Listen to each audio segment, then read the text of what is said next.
So again, good morning, good afternoon, good evening, depending on where you are joining this webinar. Welcome to the WHO Western Pacific Regional Office.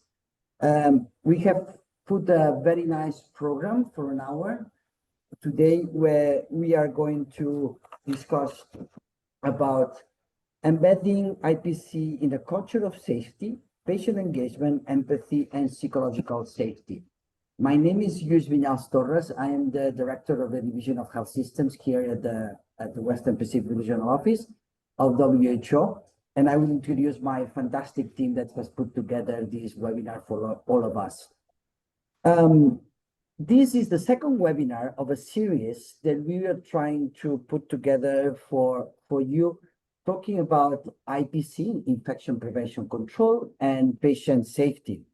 In May, we did the first one, where we were covering mostly how we are supporting and governments and countries are developing national strategies and policies on IPC and patient safety. So in other words, we were mostly talking about the upstream work and how we are working with authorities in developing the frameworks and the guidance and directions to work on IPC and safety. We were basically in the office of ministers, in rooms in ministers of health. Today, we're going to move away from offices in ministries and we're going to the front line. And we want to hear from the other side of the table. We want to hear from patients and we want to raise awareness and to talk about and to bring the user's perspective on the patient safety challenge and IPC. And one of the critical things, and I'm going to mention later, is about culture and how difficult it is and how important it is to bring culture in when we are building and strengthening our systems for infection prevention, control, and patient safety. Before going into the webinar, I want to share that, of course, WHO, we are very, very worried and concerned, and we work hard on these two domains. And there is plenty of documents that try to support countries on raising awareness, on providing a strategic guidance, and hopefully to create policy space and countries to start working in this direction. For example, on the infection prevention control, there is the WHO Global IPC strategy. There is the guidelines on core components of IPC. There is the global global WHO Global Report on IPC of 2024. These are documents that tries to help all stakeholders, policymakers, to strategically think through and to understand what the issues are and to better develop policies to address IPC. On the global safety, on the patient safety, we have the WHO Global Patient Safety Action Plan on 2021-2030, and the latest Global Patient Safety Report, which brings evidence about global patient safety. Again, this helps to create this policy space, to raise awareness, to bring evidence to the table, and to help strategically through these processes. My colleagues will share these resources later, and it will indicate where you can access them. But today, as I said, we will leave the offices in ministries, and we want to go down to the frontline services. First, one important message is we want basically to say IPC and patient safety are not different agendas. They have to be together, and they are deeply interconnected efforts. The three words that I would like for you to keep in mind during this webinar, as I said, culture. But then I would also add trust and people. We are from policy making and from those that support policy making. We often talk about systems, about indicators, about metrics, about processes and procedures, but we sometimes lack that this requires the the willingness and the values of people that are going to implement that. And this needs to be shaped in the right way. Doesn't matter how great the procedures and the guidelines are if the right culture is not in place. With the right culture and considering the people that we have in front of us and serving, we are going to build the trust that the system needs to perform well. So this is three words that I think we should keep in mind when listening to our panelists later today. The main points that we are going to cover today is the lens for today's webinar. First is we're going to bring the patient perspective. What has the patient been experienced? And we're going to hear from one particular patient and this experience, and what can we learn from this particular experience, and hearing from the person, how could we improve and reducing preventable harm. The second set of panelists will be about champions.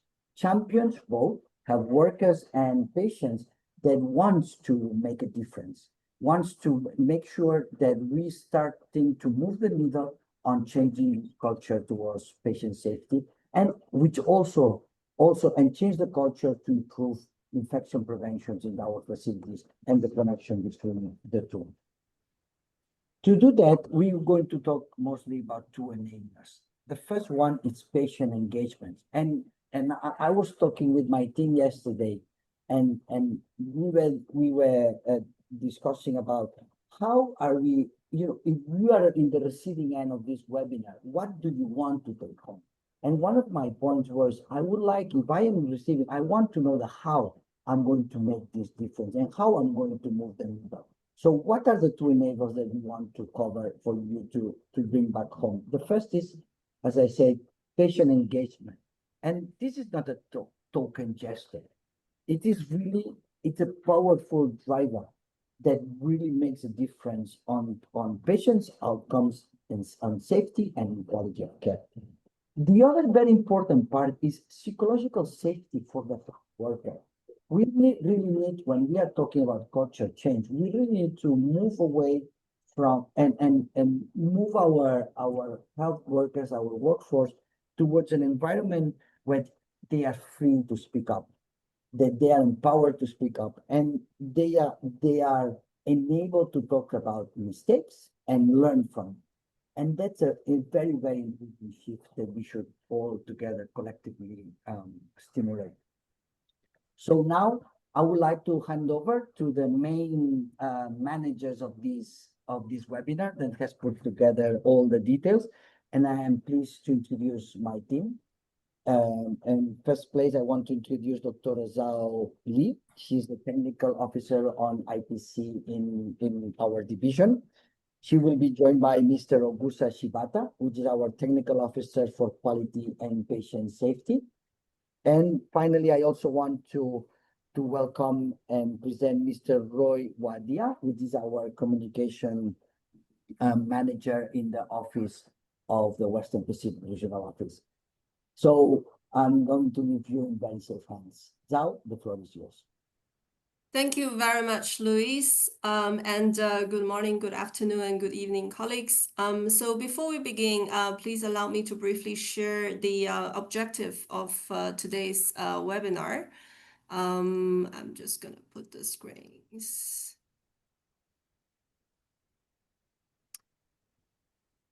here. As Luis mentioned, this session was inspired by suggestions from the audience during our last webinar. So the objective today is to understand the healthcare quality and safety through the lens of the patient experience, to explore how IPC gaps may contribute to medical harm and how these can be prevented. Also, we would like to discuss and reflect how psychological safety and a just culture can support learning and error disclosure. And lastly, we would like to discuss together with you how patient voices can be integrated into IPC and quality improvement processes to make the care better. To keep today's session interactive, we're using Slido for your questions and comments, so feel free to post anytime, and there will be a discussion segment later to go through them all together. So I'll share the link briefly in the chat. And now with that, I would like to invite my colleague, Ms. Augusta Shibata. She's the regional focal point for quality and patient safety, to take us further into this important topic. Augusta, over to you. Thank you, Zhao. The perspectives and experiences of patients serve as a powerful reminder of our core purposes in healthcare. The patient's story and experiences prompt each of us, health workers, policymakers, and partners, to reflect on who we serve and why we do this work. We are now honored to hear directly from someone who has lived experience with harm linked to gaps in care. Please join me in welcoming Mr. Kerry O'Connell, a patient advocate from the United States. Mr. Kerry O'Connell is a civil construction executive from Colorado, United States, whose personal healthcare journey began unexpectedly in 2004 after a serious elbow injury. Over the course of 2 years and 8 surgeries, Kerry faced a surgical error, a severe infection, and a major billing issue. Experiences that gave him a deeply personal perspective on the challenges in healthcare. Since then, he has become a passionate advocate for infection prevention and compassionate care after medical harm, working with organizations such as the Colorado Coalition for Patient Safety and Consumer Union. Kerry will share his personal journey and insights on how healthcare can, sometimes unintentionally, fail those it aims to help, and how we can do better through listening and change. Kerry, over to you. Thank you much. It's quite the honor to be able to talk to you tonight or tomorrow morning for you guys. But go to slide 2 there. Yeah, so what we're all battling is an invisible enemy. And as I got invited by my friend Helen, who's on the panel, to talk tonight, I thought, well, gee, it's been 20 years since all this happened to me, and surely they figured out infection control by now. And I didn't think it would be too relevant, but then I got to thinking about how empathy and compassion has just totally been under siege the last 2 years, at least in the United States. And somebody's got to get up and start talking about how important empathy is, or keep this thing going back the right direction. Next slide. So I was painting my house in the fall of 2004, and a ladder slid out from under me, and I fell 13 feet onto concrete and dislocated my elbow, put a few stitches in my head. And the orthopedic doctor didn't seem to think it was too bad at the time, but later I found out I had what they call the terrible triad of the elbow, which is not a good thing to have. Nobody ever told me that it takes multiple surgeries in 2 years to fix this kind of an injury. But so the next slide. So the fear is what I found to be the basic problem. Everything in life is either love or fear. And when fear takes over, people like me do some kind of dumb things you'll hear in these stories. And then I discovered through research that infections are the third most fearful thing that can happen to a patient, only superseded by cancer and HIV. And sometimes I think the healthcare system thinks of infections as kind of like thunderstorms. They come, they go, some are bad, some are easy. They're just annoying and they wish they'd go away. But to patients, they're definitely they're the hardest thing we can deal with sometimes.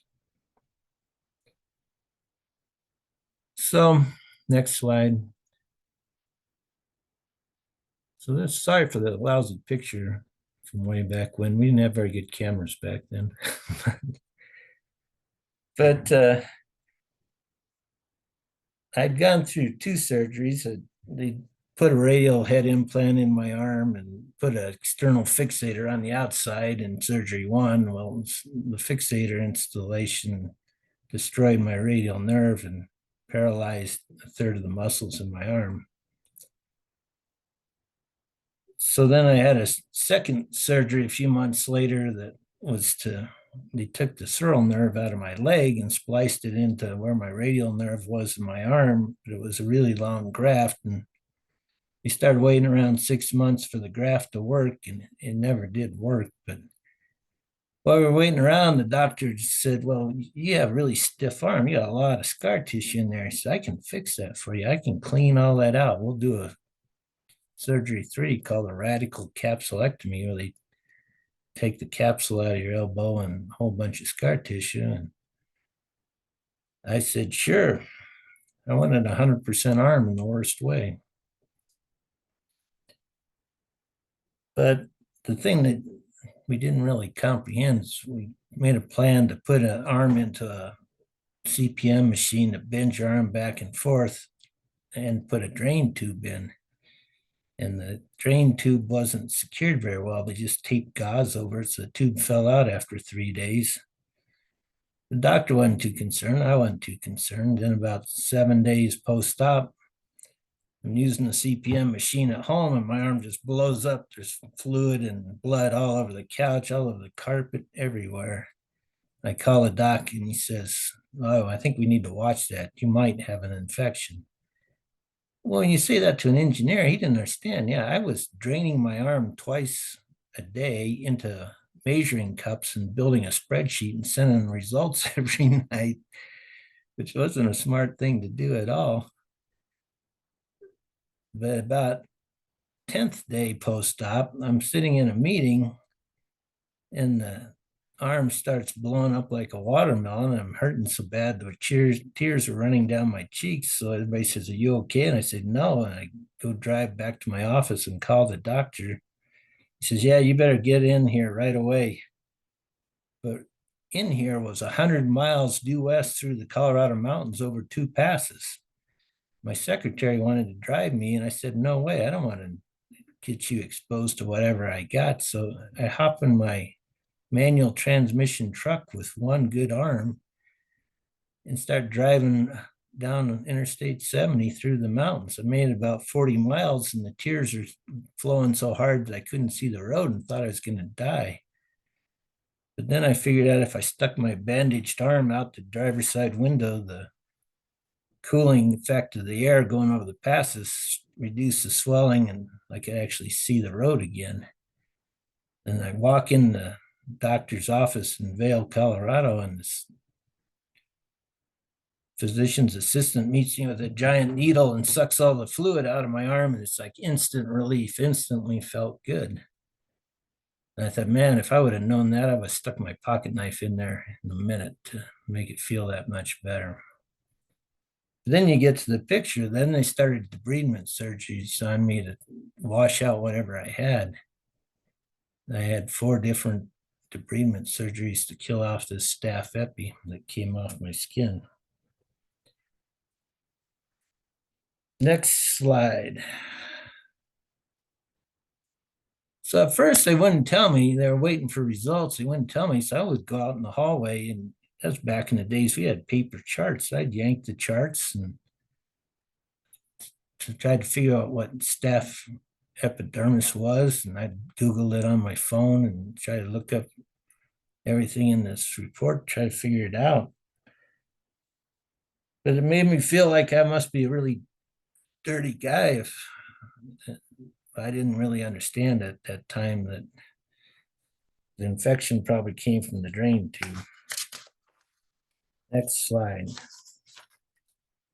As I started asking, well, how did this happen? Nobody wanted to tell me anything. They said, we don't know. We don't have a clue, which made me feel like, well, they don't want to know. And I'm not worth it for them to spend the time to figure it out. He really felt small. And I was sitting there in isolation, which is really bad place. But then they started talking about, well, we tested our instruments before your surgery and they all came up fine. And I'm saying, well, that doesn't mean much to me. Patients assume all the surgical instruments are sterile. They don't ever think that they're not sterile. Next slide. And then they start talking about going one more slide. They start talking about bacteria and that, yeah, usually most people just handle it. And I said, well, I thought I was a pretty healthy guy. I never got sick. Like, how come I'm at this life-threatening deal now when I never even got colds before?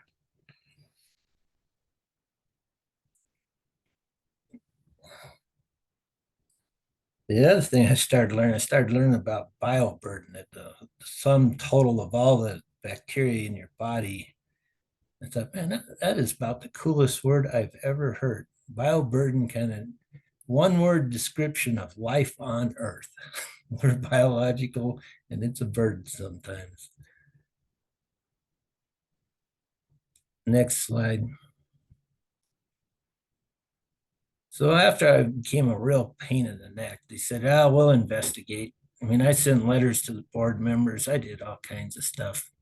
But and the best that ever got out of it was they said, well, it wasn't a clinical issue, it was a medical issue. They pointed the finger at the doctor pointed the finger back at the hospital. And I'm just thinking, the strongest thing on earth is your will to survive. And that's why when somebody tells you about something bad happening to a friend or a relative, you instantly ask, what happened? How did it happen? Because you want to learn from it so that you can survive and not do the same thing. But when you get infections, nobody will tell you anything about how it happened or why it happened or how you avoid it the next time. It just drove me insane. But next slide.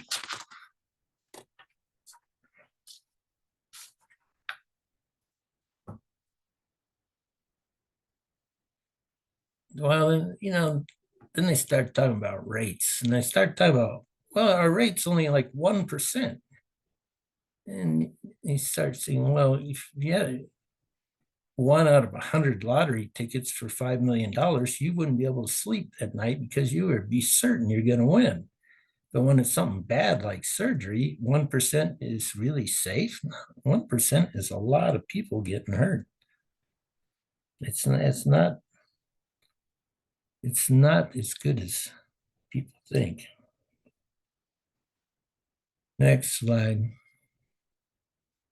So that's all the stuff I had to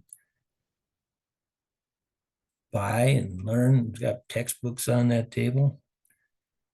But I don't know, you guys have different systems for paying, but at that time, my 4 debridement surgeries billed out at about $65,000. About $5,500 of that came out of pocket for me for my deductibles and whatnot, which was a lot of money at the time back 20 years ago. It's not so much now, but. And then I started getting really mad and arguing, next slide, with the hospital staff. And I asked this risk manager one day, I said, do I have to sue you to get you to care? And she said, go ahead and sue us. You can't prove how that bacteria got into your arm. And to me, that's not a physical never event, but that is emotional, psychological never event. That should never be said to a patient. So I got mad, and instead of couldn't do it, couldn't sue it. There's nobody in the world to take an infection case. But so I've heard about a law that a legislator in Denver was working on, an infection reporting law, and I did some testimony for her and helped get the law passed. And then she pulled some strings with the health department and got me on the committee that implemented mandatory reporting of infections for the first time in Colorado. That is my real arm. Doesn't look too clean, does it? Next slide. So to kill off my infection, I got IV Vanco straight into a Groshon catheter into my heart. And this is some of the things you don't think about, but it was good for bad breath and acne. So one of the interesting things is it first started out with bags like here I'm triple tasking down the basement. I answering emails on the laptop, got a IV bag on a pole, and I got a CPM machine bent in my arm. Then I figured out that was sucking up 2 hours a day under an IV pole. And the supplier of the bags one day told me, well, they make these little intermate bottles, look like baby bottles for milk that have little bladders in them and they're pressurized. So then I could inject Vanco as I commuted to work. I'd go to meetings and put the bottle on the table, which freaked everybody out, and they would end the meeting quick and vote for whatever I wanted done. But it worked out pretty good. But I learned more from this experience than anything in my whole life. And I learned a lot about the legal system, the medical system, bacteria, all kinds of things. It was absolutely amazing. So next slide. My prescription, everybody wants to know, well, how do you show empathy? You know, it's not an easy thing to do. But I think the first thing you could do is tell them whether he's got MRSA or he's got MRSE or he's got C. diff. What has he got? And tell him what it is. Tell them the most likely ways. You might not know which one, but you might have a good idea of 2 or 3 ways. And laying out the good, the bad, and the ugly, you know, that there was a time when they thought the infection was headed into my bones and they might have to amputate, and I had to drag that out of them. They didn't want to tell you that. The isolation ward, I was in isolation for a week, and I had 2 visitors in a week and very few nurses. And I gave this speech to the nurses in New Mexico. They said, yeah, we just walk them down the halls checking charts. We never really thought we should go in and talk to people. That's the doctor's job. But it really is. You got to talk to them. Yeah, especially now that you don't even have paper charts. Everybody's looking at iPads all day. Give us some idea how to prevent it, which I'll talk about in another slide. Waive the bills. I ran around the country for 10 years and I talked to lots of people. It says, why do patients, we endure all the physical harm, all the emotional harm of infections. Why do we have to take on the financial burden too? And nobody could give me a good answer. That's just the way it's been done for years and years and years. And it's nothing we can do about it. You got to learn how to apologize, and that's one of the harder things in the world to do. But respect and express remorse. And then when I got all done,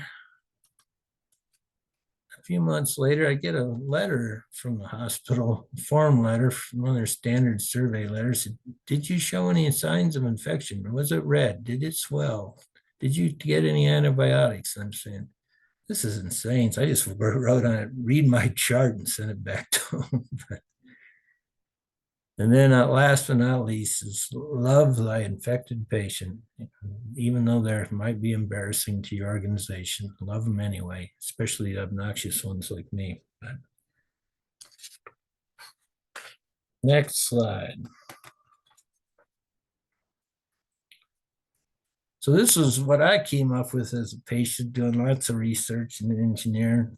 Decolonization therapy back then, scrub you down with antibiotics and take some prophylactic antibiotics.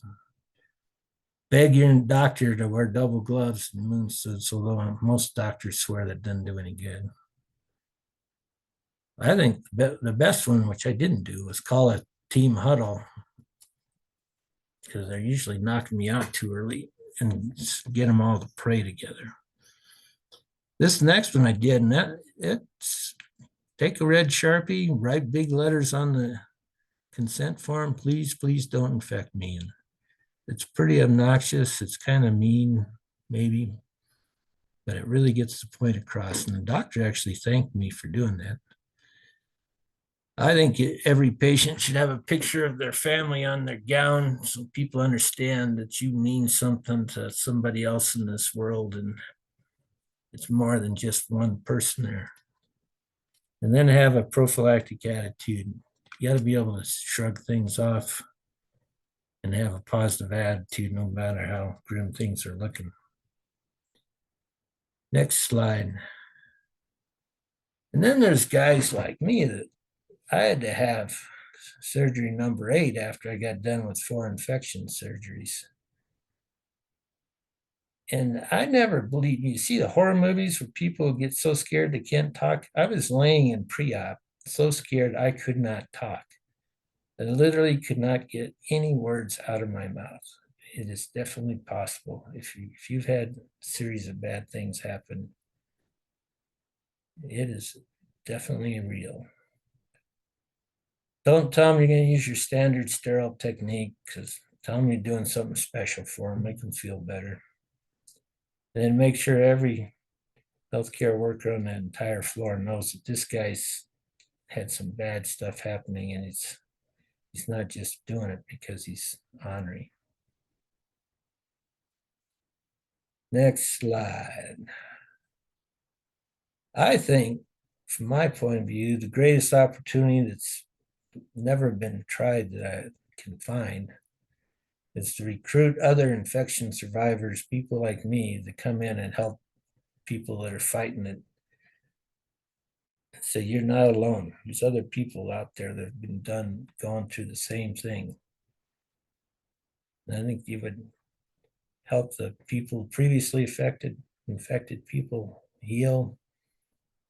It would definitely help the people that are going through it right now. I do like this quote. I think Dr. Remen was from down in your part of the world, if I remember right. Next slide. So forgiveness. So just saying I'm sorry, that's kind of like taking an aspirin. But if you can have a personal heartfelt apology, it works pretty good.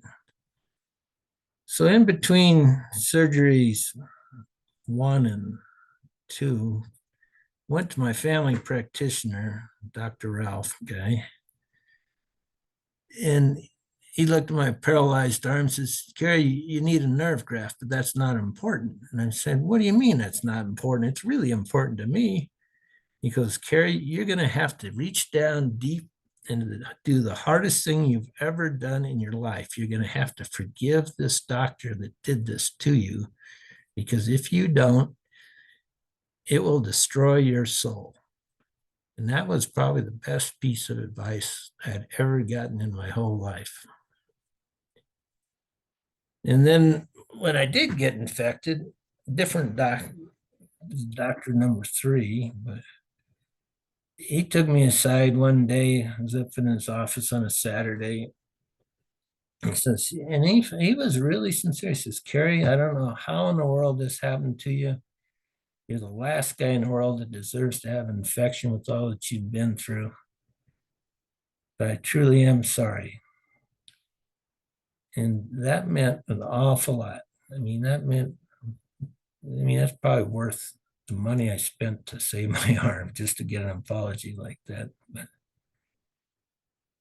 But it's not just one and done. I mean, you wake up every morning and your arm still doesn't work that great, and it hurts some days really bad, and you got to wake up, arm hurts, forgive the doctor to paralyze the arm. You do it over and over again for the rest of your life. It's not a one and done deal. It's a lifelong commitment. Next slide. So it doesn't have to be a nightmare. It can be anything. And it can be everything. I mean, if you can get people from not being angry and not feeling hurt, you can get them to think about lots of good things too, and they can grow.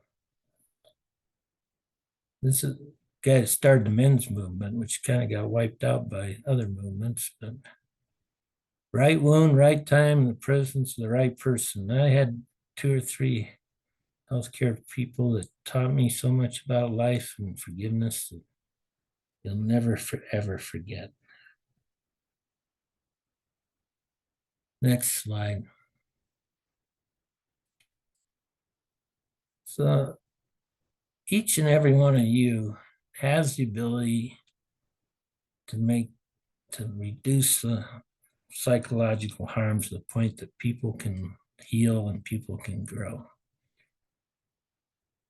And it's something that's the most important thing that healthcare workers have to learn to do. And it's not taught in school, no classes for it. You learn it on the job. Next slide.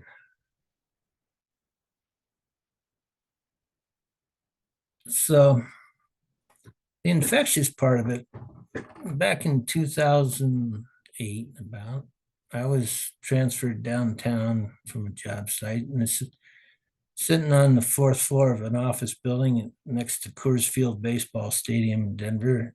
And I noticed when I looked out my window, everybody was thousands of people coming down the street after getting out of a baseball game. There was a homeless guy across the street from me, and when one person would put money in his hat or his bag, then 3 or 4 would do it. And then a bunch of people would walk by, and then one person would give him money, and then a bunch would jump in. Just one person being compassionate spread to others. And I watched it for 6 months through the whole baseball season. It was that way every time. It really does. I think if you can show empathy and compassion in your job every day, that younger people, older people, all kinds of people will start doing it.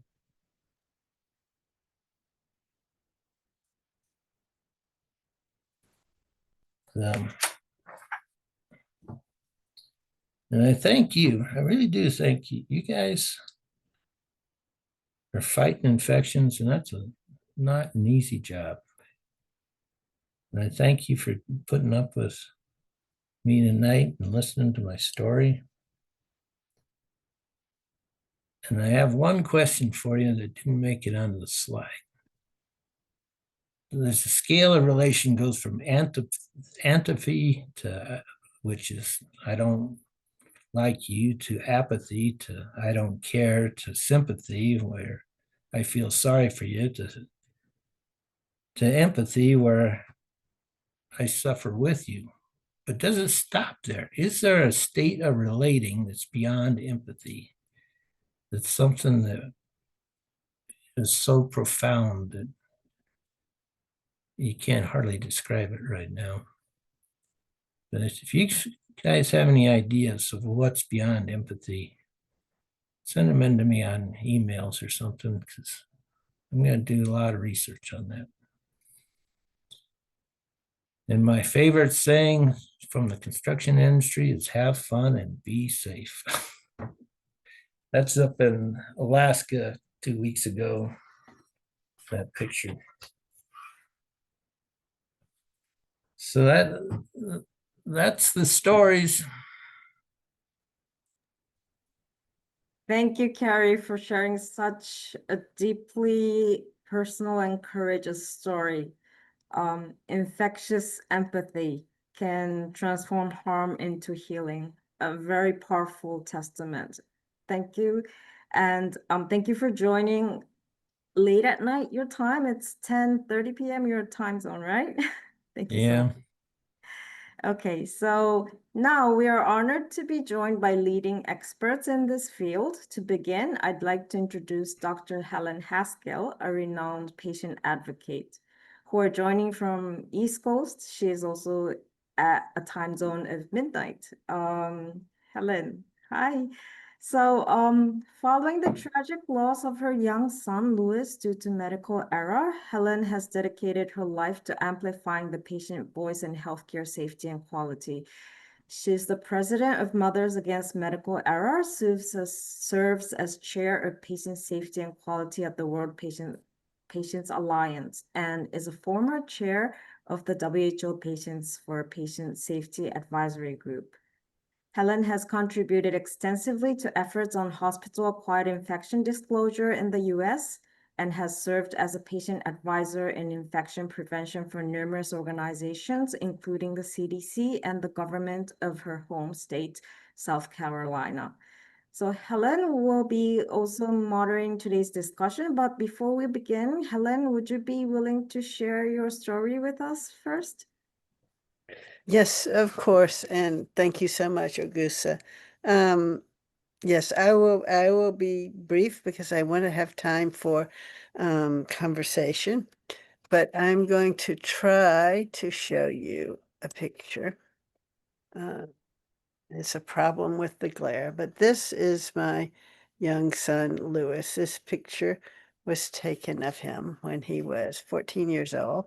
Was for the holidays.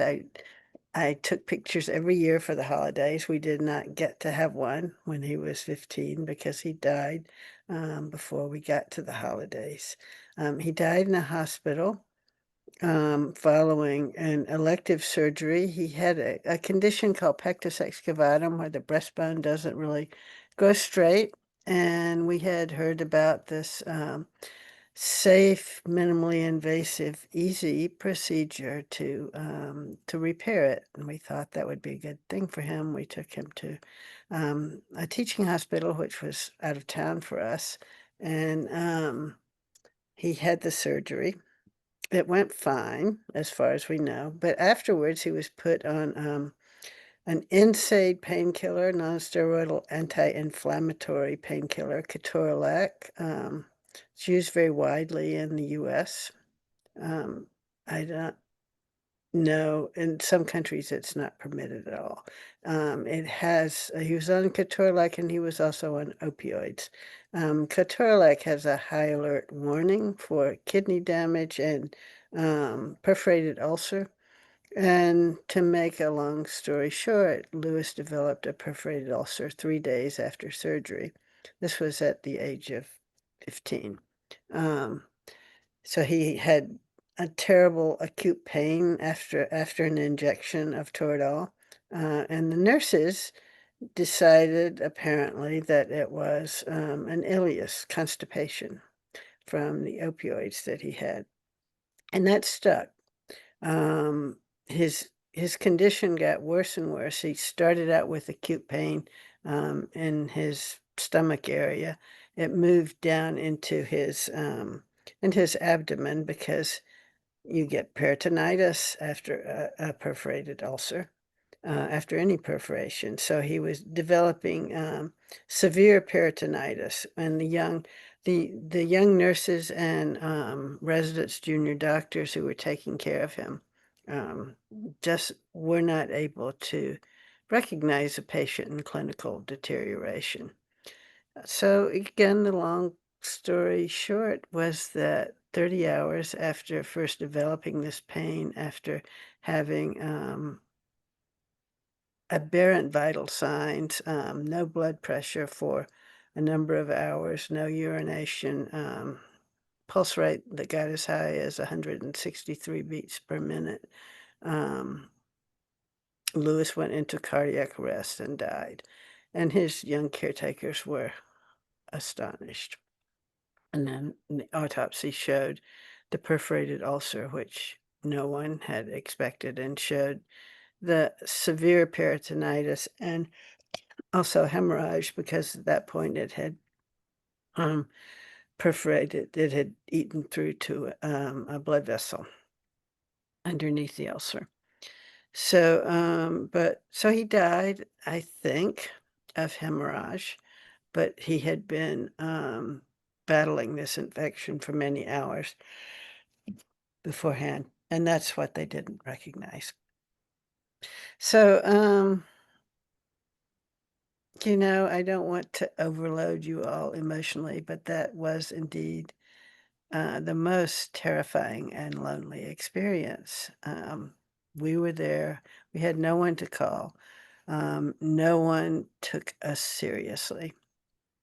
The hospital was due for an inspection by the Joint Commission the next day, and the nurses were all preparing for the inspection, sprucing up the ward. They were occupied. They were having a good time, and they weren't really thinking about patient care. It just was not crossing their minds at the moment that they could have a patient who was really in trouble. So, you know, my interpretation of this, I mean, lots of interpretation, but you know, it was groupthink. It was cognitive bias. Everybody was just following what the other people were saying to them, and so everyone was thinking the same thing, and that sort of gave them the comfort of being in a crowd. So anyway, when I got home, I found other parents who had had children who had died, been injured. We started talking to each other, forming a group. We passed a law, patient safety law, Lewis-Blackman Act, that required patient activated rapid response in all our hospitals. And then we had such a great coalition. We had the hospitals on board, we had all the consumer groups, we had the medical society, we had everybody in healthcare. And this law actually passed unanimously in the legislature, which is pretty unusual. And then we were on a roll, so we decided to pass an infection law. I was working on it with Consumers Union, which was a consumer group that was working on healthcare infections at the time. So I was, you know, sort of gearing up to do this, and the hospitals beat me to it. So again, we had another law we passed, you know, with no problem, bipartisan. I don't know if it was unanimous. I don't remember that, but it was certainly bipartisan. And it was supported by everyone in the healthcare community. Those were the halcyon days of patient safety, when everybody was on the same page for a little while. So I served on that committee. I'm still on it, the Hospital Infection Disclosure Committee for my state. And then I went on to work nationally and globally, which is why I'm here, I guess. And I will stop there.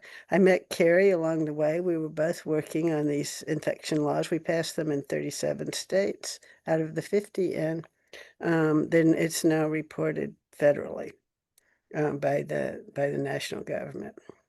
So I will stop there. Turn it back to you, Augusta. Thank you, Helen, for sharing your personal story with us. You've turned your grief into action and shaped national and global patient safety efforts. So now we would like to invite you, Helen, to take over the moderation. I would be happy to. And I would like to welcome back Carrie, and also welcome Dr. Kate Kelly.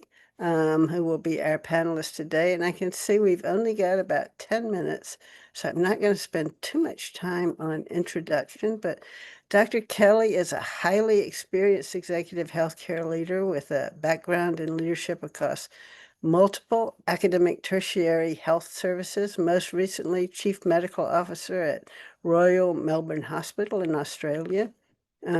She's currently a healthcare consultant in Australia, works with DFAT, WHO, and other organizations.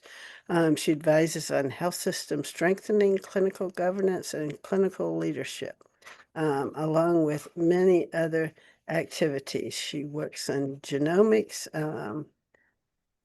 and many other activities. I'm just going to stop there and welcome her in. And I'm happy to have you both here. Thanks, Helen. Very happy to be here.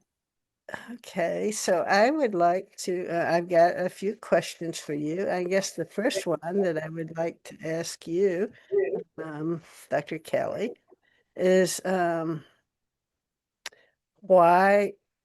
why do you think empathy and patient engagement matter in minimizing infection risks? They seem to be sort of two different things. Yeah, thanks, Helen. And I mean, the experience that you both had raised a number of things that I feel like we could talk all day about. I'd actually really like to just start by saying I'm so sorry for both of the experiences that you had, both devastating experiences, not the experience of healthcare we want anyone to have or would expect anyone to have. And I can see it's very clear. It's fantastic you're here today, but it's very clear that the enormity of the impact that medical error and harm has had on you both. And I want to start with acknowledging that. So in terms of thinking about the work that I do through a patient empathy lens, and I'd probably broaden it out a little bit more widely to thinking about how do we put the patient, the consumer, the client, which, different words in different settings, how do we put that person at the center of our healthcare system? Because that's if we have that, I think a number of the things, that you talked about, Kerry, that they would almost, that they would become the norm and the default. I talk a lot in my teaching about systems thinking, and one of the things we talk about in the design of systems is you have to make the right thing to do the easiest thing to do. So if we are incredibly short of staff, and then we say, well, you didn't do those observations very well, or you didn't pay enough attention to that issue, or you didn't spend time hearing about what that patient needs, we're setting them up for failure. So from a systems and a leadership perspective, I see one of the key things is about making patient empathy and putting a patient's values and preferences at the center of what happens. We have to make that the easiest thing to do. And there's a lot of literature that talks about how we can do that. And we can talk about that if we've got time, but I know we don't have a lot of time. But to me, it's, that one of the things that fits in here is the whole concept of value-based healthcare, because that's really about overtly saying, when we talk about the value of healthcare, we've got to talk about it from the perspective of the patient's preferences and values. And if we're not including that in our care, we're not delivering high value care. It's sort of that probably as a system, what we've been doing is measuring the wrong definitions of value. So if I start at a really big picture level, it's about saying we have to measure value from that central, from that perspective, from a patient-centered perspective. And then at an institutional level, I would say, well, there's the leadership that involves creating a culture that supports patient empathy, but also where, we would talk about, I know we're going to talk a little bit about psychological safety, and particularly in the case that you raised, Helen, your son, you know, when we want people to speak up and say, oh, that's not the right way to do things, we have to create a culture where people feel safe to do that. And so there's roles for leaders in how we do that. And there's lots of evidence, and I'll pop some links in the chat for anybody that's interested, but there's lots of evidence about the benefits of a high-performing culture and the really negative impacts if you've got a poor culture and a culture that tolerates poor behaviour. And you probably couldn't see, Kerry, but some of the descriptions you were giving of some of your interactions caused an almost visceral reaction for me. And I sort of couldn't help going to thinking about if I'd heard somebody say that in one of my hospitals, you know, I'd be really upset on your behalf, because it's not appropriate care. And to me, that's the link between patient empathy and delivering the right care. Because if we don't have the person at the centre of the care, we're not going to deliver the right care. Now, how can I deliver care to someone if I don't know what their values and preferences around that are, or if they don't understand what the risks are? So to me, that's one of the key elements. And then I think it's got a direct relevance to infection prevention and control as well in a couple of ways, because we know that so my experience would be, but both in Australia but in some of the other countries where I've done some IPC work, my experience would be that often IPC teams know about things that need to happen to keep the patient safe, but they're outside the control of the IPC team to make happen.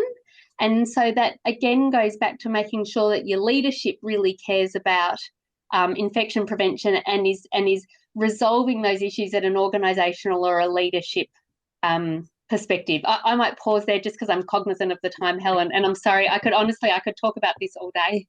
Sorry. Well, we're going to go 10 minutes over. So I just want everyone in the audience to know that we've got 10 more minutes, so we'll be able to prolong the discussion a little bit.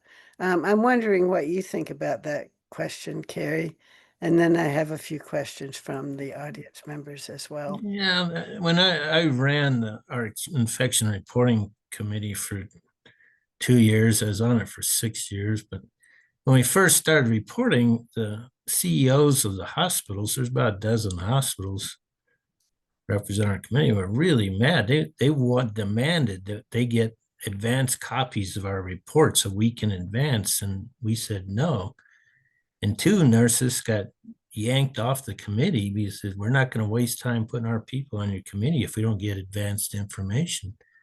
And the politics of that just astounded me, that they could do that and it was acceptable. And then as by about our 4th year, we got a little cute and we mushed all of our infection numbers into one global number for the hospital. And made one hospital on the east side of town look really bad, way worse than everybody else. And I said, well, she's not going to be happy. She's going to be in here next month. And sure enough, she walks in, matter and heck that she looked so bad. And I said, calm down. We went through all the numbers and central lines were good and everything was good until she got down to orthopedics. And I said, man, your orthopedic numbers are just horrible. And she goes, yeah, I know, but it's only 2 doctors. I said, you need to take this report back to your CEO and tell them to get rid of those 2 guys or get them cleaned up. They're making you look like the worst hospital in Colorado. Well, I don't know if I can do that. He says, you have to do that. Nobody wants to be accountable. You know, they have these numbers and all this money spent on reporting systems, but nobody wants to do anything about it. And then the third thing that drove me insane was all these women that were on my committee had worked together for years and years, and they knew each other really well.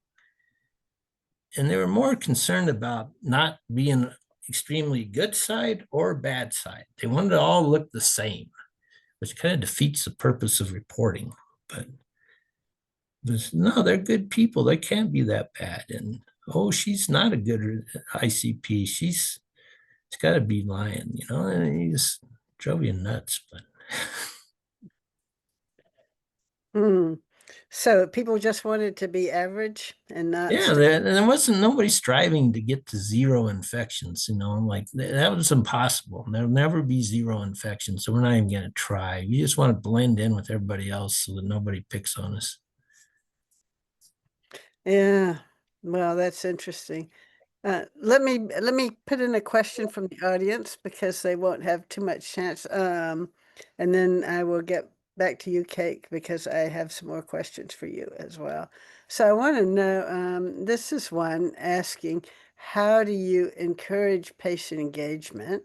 Because in some countries, patients are so afraid of being revealed, being disclosed if they should engage. I'm not quite sure. They're saying their patients are afraid to engage. They're afraid to speak up. Afraid of retaliation, I think is what that means. Do you have any thoughts about that? Me? Yes. That's you. Yeah, I do. And I think it comes down to the organization, the really, the role of the organization. So, I can, people respond to what leaders say is important and what are priorities. So you need your leaders to be saying it's really important that we're hearing from our patients and that our patients feel like they're active participants in their care. And I can give you a small example and I'm sure a number of the audience are familiar with them, but there's some great badges for doctors and nurses to wear that say, ask me if I've washed my hands. And just some of those really small things that set a tone that say, I want you to challenge me. If you see that I'm not washing my hands, I want you to tell me, hey, did you mean to not wash your hands there? And it sort of sounds so simple, but entails sort of a different way of thinking. And I think it's particularly problematic in very hierarchical cultures, and within which medicine is hierarchical anyway. And so we really need the doctors to be out in front here, and that's no downplaying the critical role of the nursing staff and the other staff, but often if we need cultural change, it's usually the doctors that we have to take furthest along that journey. And so having senior doctors model the importance of that patient engagement, I think, is really important. So the organisation's got to set the tone. You've got to make it easy to do, and then you need your senior medical staff to model those behaviours so that the trainees coming up through the medical workforce learn that as the norm. So talk a little bit about psychological safety. You mentioned that earlier. And I think you were really talking about it just now, but talk about it in broader terms. Yeah, look, I'd love to, and I might I wanted to sort of make a comment on on what Kerry said before, which also links into psychological safety. So many of the participants, I'm sure, will be aware that over the years around the world, there's been some terrible failures in quality and safety around the world, in Australia, in the UK, in the US, other countries. And there's some great literature that sort of cross-references all of those big failures in quality and safety. And there's four things that were common themes in all of those. And one of them was around inadequate leadership. And Kerry, what prompted me to want to raise this was your comment about accountability, because if leaders don't set the tone around accountability, it just doesn't happen. So inadequate leadership is one of the common themes. Poor systems, poor use of data to drive decision making, problems in the workforce space, and cultural issues. And so I'll just go in and talk a little bit about psychological safety because it fits in that cultural issues. But I find that really, that the fact that every time there's been a major failure, these four things have been present, I think tells me these are where when we think about how we improve our health systems, these are the things we need to think about. So when we talk about psychological safety, what we're really talking about is an environment where all participants in care So all staff, carers, family, patients, clients, consumers feel like they can ask questions, they can challenge, they can speak up. And it's absolutely critical to having a high-performing healthcare. I often say that you know, healthcare is a team sport. And 30 years ago, you know, there was that sort of model. I often think about, you know, for those of you who know it, House, you know, House MD, that television show. And he's, I mean, I just recently rewatched an episode, and he's an awful, awful man. And he exemplifies the idea of the doctor hero. You know, I'm an individual. I don't need to be nice to anyone. I don't need to listen to anyone's views. And historically, we've had a lot of that view that you know, one person is the hero and they sort everything out. And we now know that just creates harm in hospitals. And so we need to think of healthcare as a team sport. And if we want a team sport, we have to have the right people. We have to set the right expectations.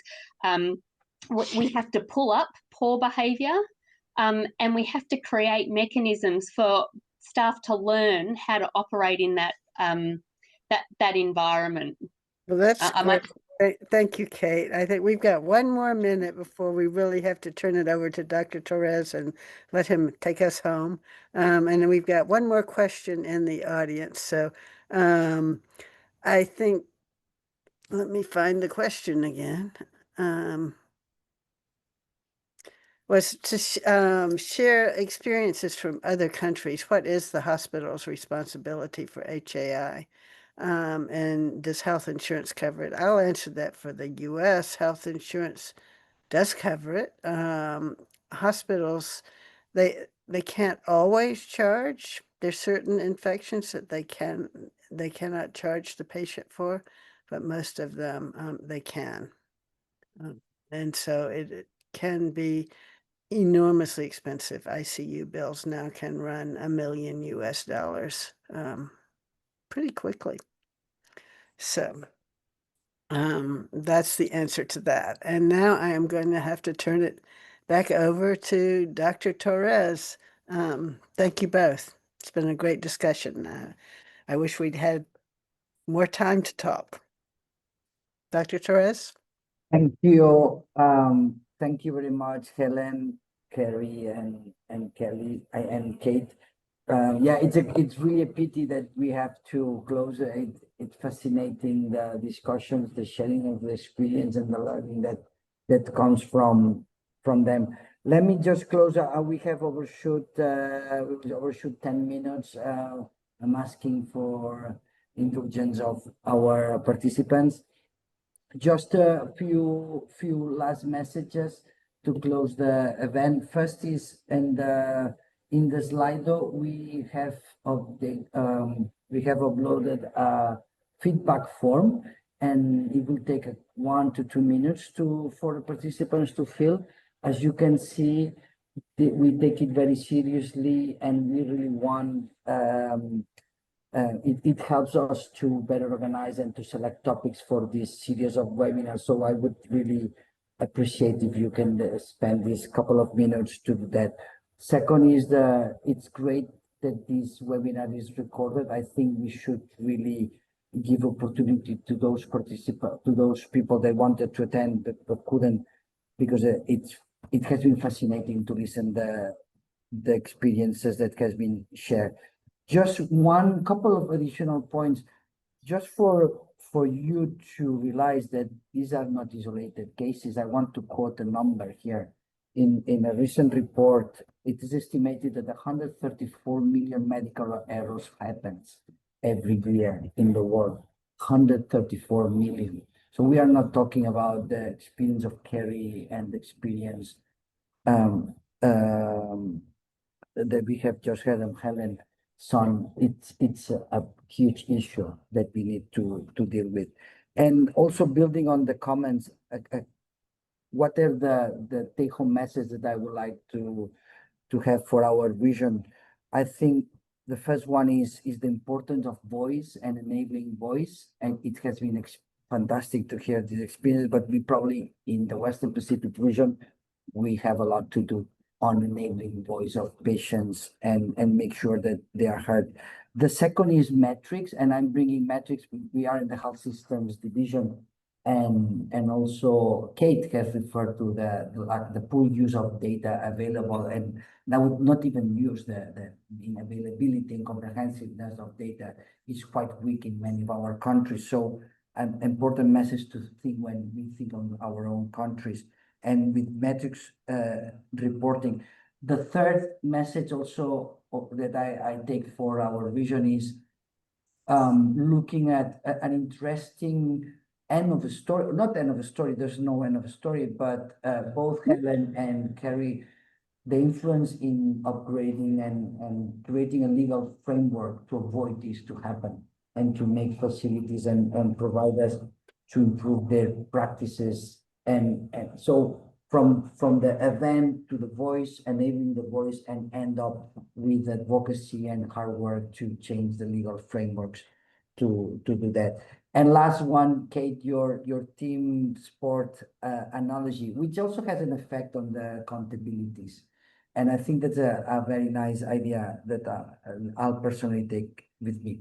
So with that, I want to thank everyone, particularly Carrie, Helen, and Kate. It has been a fantastic webinar. Also, I want to thank my team, Zhao, Ogusa, and also the IT team and everyone, Irene, that has made this happen. So thank you again. Good afternoon now from Manila. Good evening to US friends, US-based friends, and good afternoon for the rest. And hope to see you in the third webinar of this very important series. Bye-bye. Thank you very much. Thank you you, so everyone. much, for everyone. coming. Thanks for having me. Thank you. Bye-bye.